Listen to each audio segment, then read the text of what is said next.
बच्चों good morning. आज मैं आपको नया चैप्टर शुरू करने जा रहा हूँ। चैप्टर का नाम है धारता या कैपेसिटेंस। इम्पोर्टेंट चैप्टर है, इसको आप अच्छी तरह से समझने की कोशिश करें और इसके न्यूमेरिकल्स भी लगाना।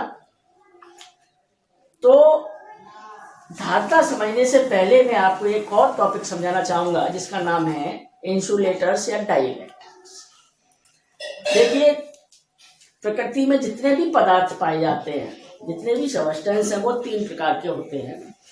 एक चालक, एक कुचालक, एक अर्धचालक।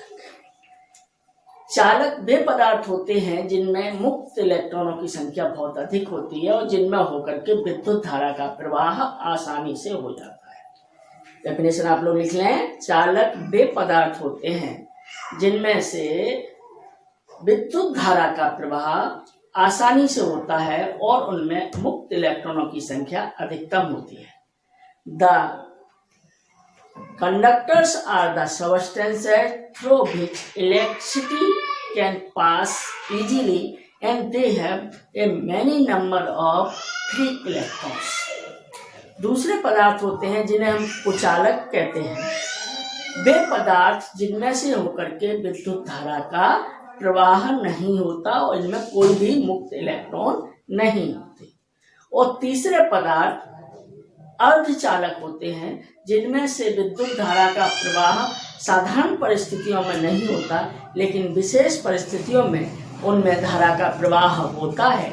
ऐसे पदार्थों को हम अर्धचालक कहते हैं। तो जो बीच वाली मैंने भी दूसरी चीज बताई थी आपको, कुचालक या अचालक यानी insulator are the substances through which electricity can not pass और they have no free electrons inside it, यानी इनके अंदर कोई भी मुक्त इलेक्ट्रॉन्स नहीं होते। तो इनका दूसरा नाम आपका परावैद्युत पदार्थ भी होता है, डाई इलेक्ट्रिक सबस्टेंस भी होता है।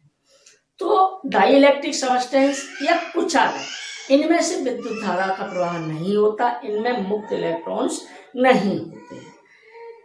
ये जो पदार्थ होते हैं जैसे कागज है, प्लास्टिक है, लकड़ी है या आपके गैसेज हैं, जिनमें से विद्युत धारा का प्रवाह नहीं होता है, डाई इलेक्ट्रिक कहलाते हैं या कुचालक कहलाते हैं। अब ये जो डाई इलेक्ट्रिक हैं वे एक परमाणु या बहुपरमाणु दोनों तरीके के हो सकते हैं। इससे पहले मैं एक चीज बताना चाहूंगा इसकी कंडीशंस में कि प्रत्येक पदार्थ में परमाणु से बना होता है। उस परमाणु के अंदर इलेक्ट्रॉन, प्रोटॉन और न्यूट्रॉन्स होते हैं और प्रोटॉन और न्यूट्रॉन नाभिक के अंदर होते हैं और इलेक्ट्रॉन उसके चारों ओर चक्कर लगाते हैं। प्रोटॉन और न्यूट्रॉन नाभिक में होते हैं और इलेक्ट्रॉन चक्कर लगाते हैं। तो जो एक परमाणु पदार्थ होते हैं, एक परमाणु पदार्थों में यानी धनावेश प्रोटॉन और न्यूट्रॉन और इलेक्ट्रॉन्स, ये इनका जो सेंटर होता है वो एक ही जगह होता है और ये एक दूसरे का संपाती होता है। यानी जैसे ये धनावेश है, जितना धनावेश होगा उतना ही इलेक्ट्रॉन होंगे, इसलिए इनका जो सेंटर होगा, सेंटर लाइन होगी, वो इनका जो केंद्र होगा दोनों आवेशों का, जैसे एक प्लस एक माइनस, इन दोनों का आवेश का सेंटर लाइन जो होगी वो एक जगह होगी, कोइंसाइड करेगी। अतः इनमें एक परमाणु जो पदार्थ होते हैं उनमें द्विध्रुव यानी कि अलग अलग आवेशों की स्थिति नहीं होती।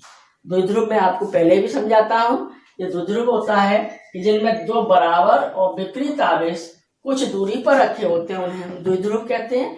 तो इनका जो द्विध्रुव आंगुल होता है एक परमाणु पदार्थों का वो शून्य होता है। दोबारा लिख लें, the dipole movement of mono atomic substances is zero, यानी एक परमाणु पदार्थों का डाइपोल मूवमेंट शून्य होता है। अब बहुपरमाणु जो होते हैं वो आपके दो तरीके के होते हैं। वो एक होते हैं पोलर मॉलिक्यूल्स, पोलर मॉलिक्यूल्स यानी ध्रुवीय अणु, और नॉन पोलर मॉलिक्यूल्स।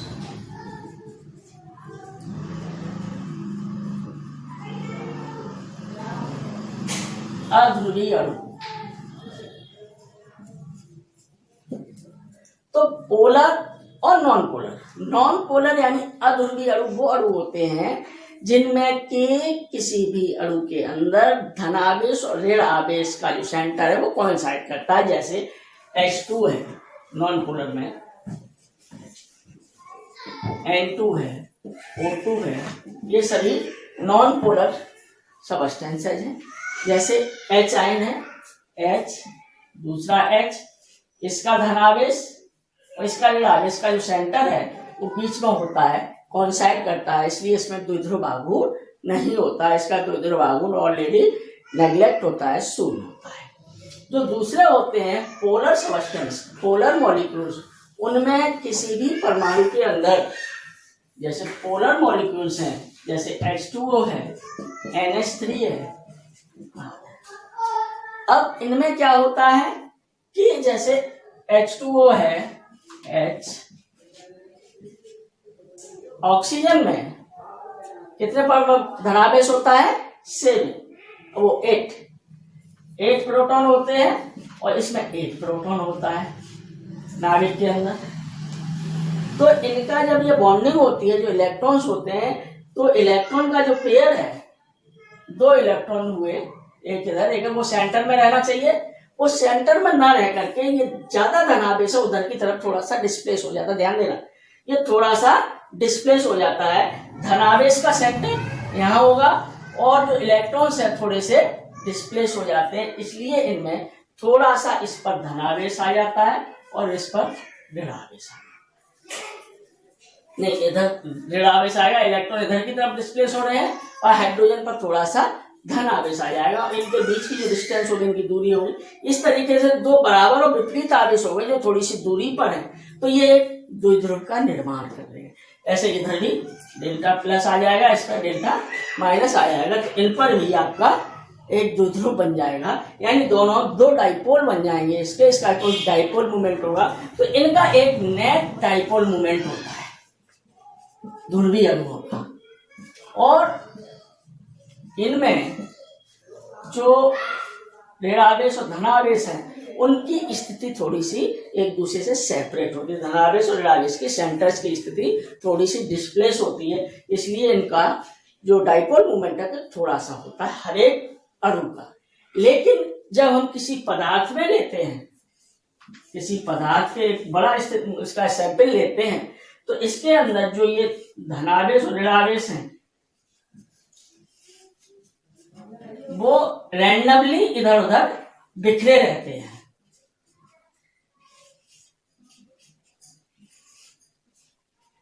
ये सभी रैंडमली बिखरे रहते हैं। इसका नेट डाइपोल मूवमेंट शून्य होता है। नेट डाइपोल मूवमेंट शून्य होता है साधारण परिस्थिति में, ठीक है ना, किसी भी पदार्थ का। जब इनको हम एक पदार्थ के रूप में लेते हैं, जैसे कागज है, अब क्योंकि इनके ये इधर उधर बिखरे हुए हैं और इनका डाइपोल मूवमेंट शून्य है, लेकिन अलग अलग अणुओं का डाइपोल मूवमेंट होता है। ये एक अणु है, ये दूसरा अणु है, तीसरा अणु है, चौथा अणु है, इन सब की अणुओं का तो होगा, लेकिन पूरे पदार्थ का नेट डाइपोल मूवमेंट शून्य होता है, क्योंकि ये इधर उधर रैंडमली ओरिएंटेड रहते हैं, रैंडमली बिखरे रहते हैं और ये एक दूसरे को कैंसिल कर देते हैं, उनका पदार्थ का डाइपोल मूवमेंट शून्य होता है। ये होते हैं आपके डाइइलेक्ट्रिक सबस्टेंसेस, यानी कि परावैद्युत पदार्थ।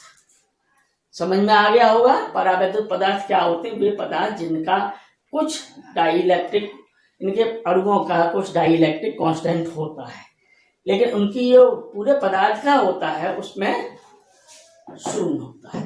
तो ये है आपका डाइइलेक्ट्रिक सबस्टेंस है, इसको समझ लीजिए, आगे जरूरत पड़ेगी बहुत ज्यादा।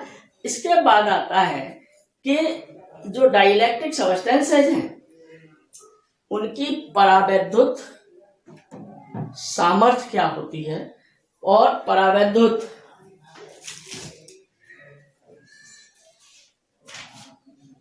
ध्रुवण सदिश क्या होता है।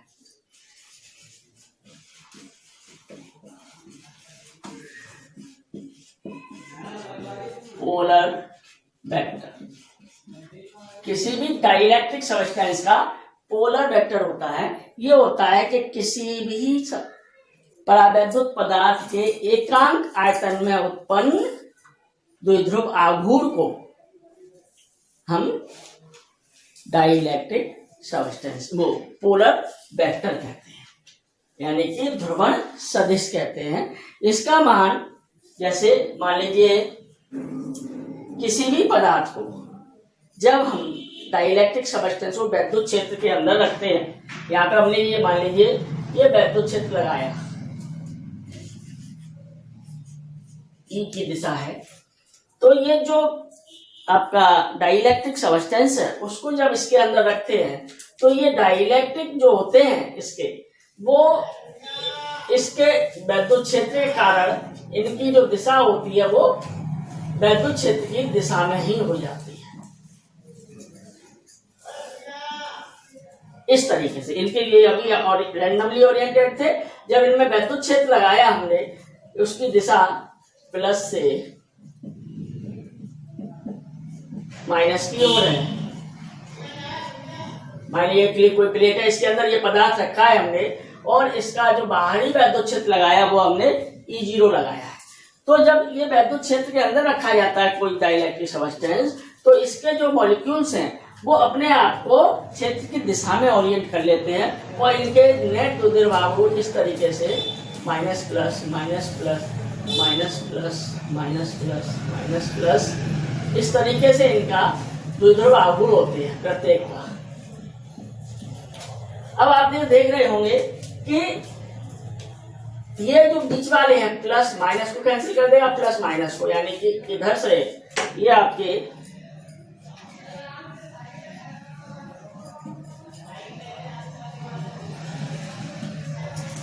बीच वाला प्लस ये माइनस को कंसाइड कर रहा है, माइनस प्लस माइनस ये दूसरे को कैंसिल कर देंगे, लेकिन एक किनारे पर यहाँ पर धनावेश रह जाता है, इधर साइड में अंदर की ओर ऋणावेश रह जाएगा इस पदार्थ के अंदर। तो इसका मतलब ये धन से ऋण की ओर EI प्रोड्यूस हो जाएगा, EP मान लीजिए पोलर, जो कि इस जो बाहरी वैद्युत क्षेत्र है इसका विरोध करता है। जो अंदर डाइलेक्ट्रिक के अंदर यानी कि जो आपका परावैद्युत पदार्थ है उसके अंदर एक वैद्युत क्षेत्र उत्पन्न हो जाएगा जिसकी दिशा वास्तविक जो पहला वैद्युत क्षेत्र है उसके विपरीत दिशा में होगा, जो कि इसके मान को कम कर देगा। ठीक है ना, ये इसका इफेक्ट होता है डाइलेक्ट्रिक पदार्थ में किसी वैद्युत क्षेत्र में रखने पर। तो इसके कारण जो ध्रुवण सदिश है ये प्लस आवेश है, ये माइनस आवेश है। ये मान लीजिए कोई प्लेट ली गई है जिसका क्षेत्रफल A है और लंबाई L है और आवेश इसका प्लस Q और माइनस Q है यानी Q है। तो इसका जो ध्रुवण सदिश P होगा, ध्रुवण सदिश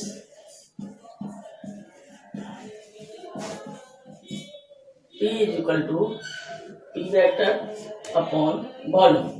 एकांक आयतन में उत्पन्न द्विध्रुव आघूर्ण को हम ध्रुवण सदिश कहते हैं।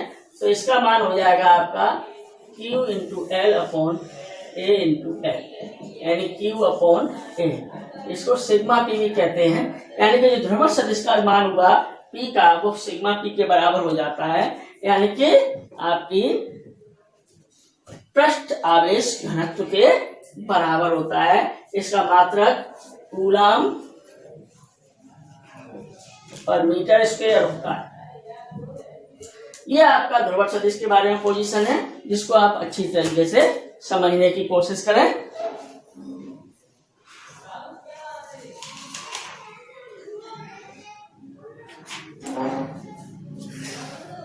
अगला टॉपिक है आपका परावैद्युत सामर्थ्य।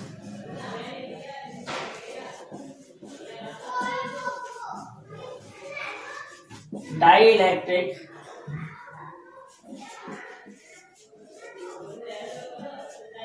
स्ट्रेंथ।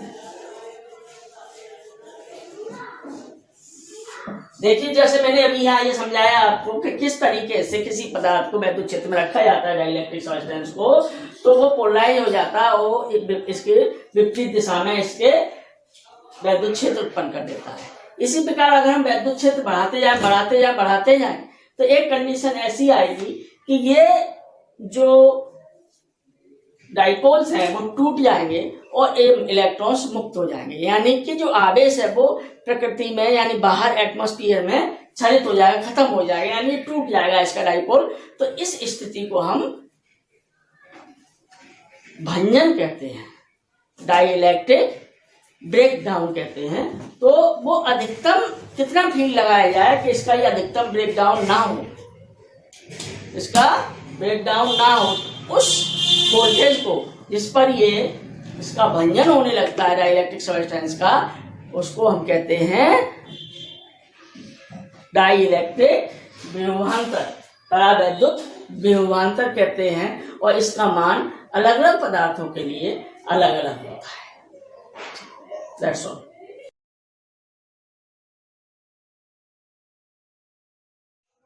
अगला टॉपिक है आपका बच्चों धारिता अथवा कैपेसिटेंस।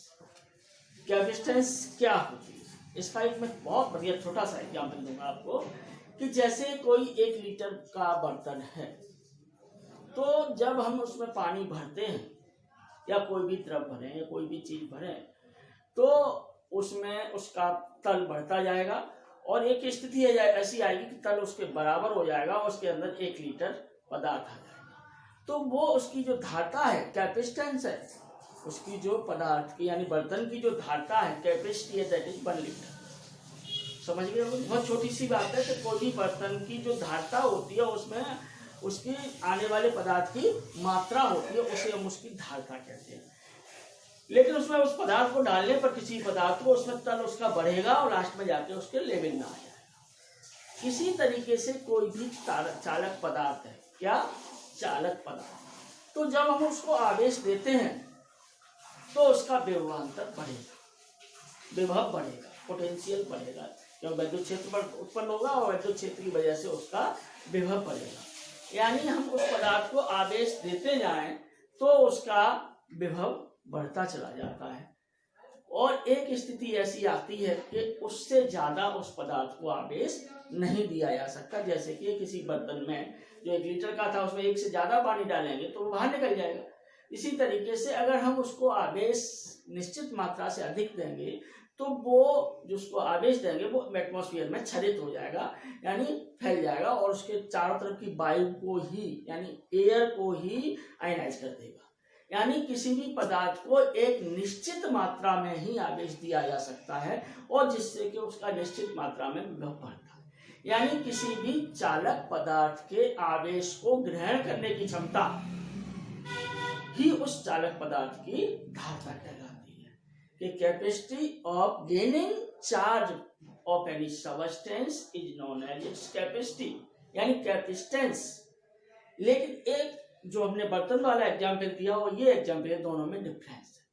बर्तन की जो धारिता है वो उसकी आकृति पर निर्भर कर रही है कि उसकी आकृति क्या है, लेकिन इसमें जो किसी भी पदार्थ की धारिता होती है, चालक की धारिता होगी, कैपेसिटेंस होगी, वो उस चालक के चारों तरफ के उसके जो आपका चारों तरफ जो माहौल होगा, चारों तरफ जो उसके एटमॉस्फेयर होगा और चारों तरफ के पदार्थ के पास उसके चारों तरफ क्या पदार्थ है और उसके पास किसी दूसरे चालक की उपस्थिति पर और उन चालक जो रखा है और जो आपका चालक था उसके बीच की दूरी पर भी निर्भर करता है। लेकिन बर्तन वाले कंडीशन में ऐसा नहीं था, यानी जो चालक को आवेश दिया जा रहा है उसकी एक अधिकतम मात्रा उसको ग्रहण कर सकता है, लेकिन उसका मान बदल सकता है उसकी मात्रा का यदि उसके पास कोई दूसरा आवेश लाया जाए, उसके चारों तरफ कोई दूसरा माध्यम ऐसा रखा जाए, ये सब चीजों पर इसका निर्भर करता है। तो यहाँ पर हम धारिता की डेफिनेशन देंगे कि किसी भी चालक को आवेश देने पर उसके विभव में वृद्धि होती है, पोटेंशियल में वृद्धि होती है, और पोटेंशियल में वृद्धि यानी विभव में वृद्धि उसको दिए गए आवेश के अनुक्रमानुपाती होती है। यानी Q आवेश देने पर अगर V में V वृद्धि हो उसके विभव में तो Q प्रोपोर्शनल V, यानी दिया गया आवेश की मात्रा उसके विभव में वृद्धि के अनुक्रमानुपाती होती है, यानी Q बराबर CV। तो यहाँ C एक कांस्टेंट है जिसे हम उस चालक की धारिता कहते हैं, कैपेसिटेंस कहते हैं।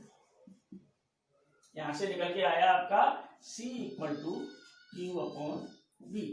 ये फॉर्मूला निकल के आया किसका? धारिता। यानी कि यदि किसी चालक को विभव में 1 वोल्ट की वृद्धि करनी हो तो उसको दिया गया आवेश उसकी धारिता कहलाती है। यानी the charge given to a substance which increases its potential by 1 volt is known as its capacitance। यानी किसी चालक के विभव में 1 वोल्ट की वृद्धि करने के लिए आवश्यक आवेश की मात्रा उस पदार्थ की धारिता कहलाती है। इसको हम C से प्रदर्शित करते हैं, ये धारिता है, और इसका जो मात्रक है वो आप देख लीजिए क्या बनना है, कूलम प्रति, या इसका दूसरा नाम फैराड भी है। इसको फैराड यानी F से भी लिखते हैं। इसके मात्रक को ध्यान रखें, धारिता का मात्रक कूलम प्रति वोल्ट अथवा फैराड होता है। इसको F से लिखते हैं, किसको?